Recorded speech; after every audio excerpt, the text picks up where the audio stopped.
The rain fell in relentless sheets, creating a shimmering curtain that distorted the world beyond. An isolated gas station stood at the edge of a desolate highway, its neon sign flickering ominously in the storm. The only source of light for miles, it seemed like a haven for weary travelers. But appearances can be deceiving.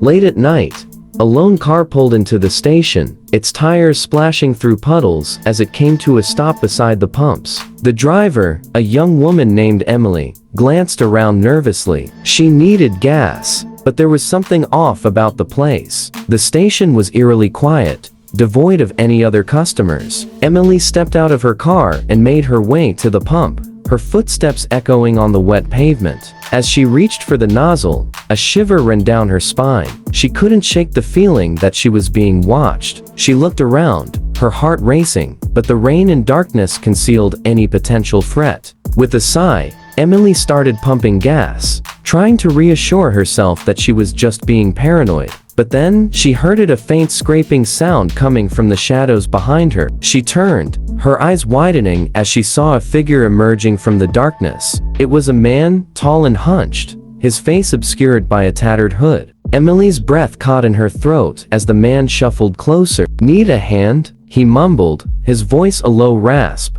Emily hesitated, her instincts telling her to flee, but the man's demeanor seemed harmless enough. She nodded, a weak smile forming on her lips. As the man reached for the nozzle, his sleeve slipped back, revealing a hand covered in dirt and grime. Emily's unease grew, and she took a step back. Just then, the gas pump clicked, indicating that her tank was full.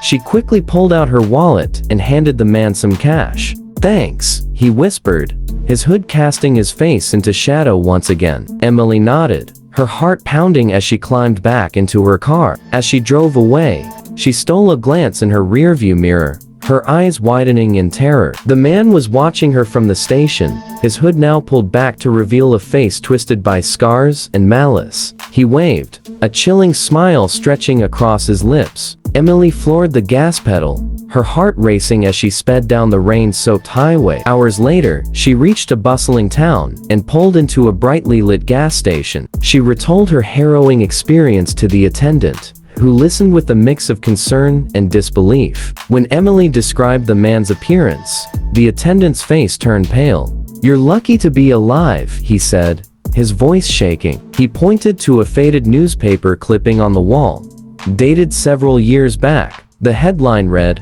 "Gas Station Attendant Murdered in Cold Blood."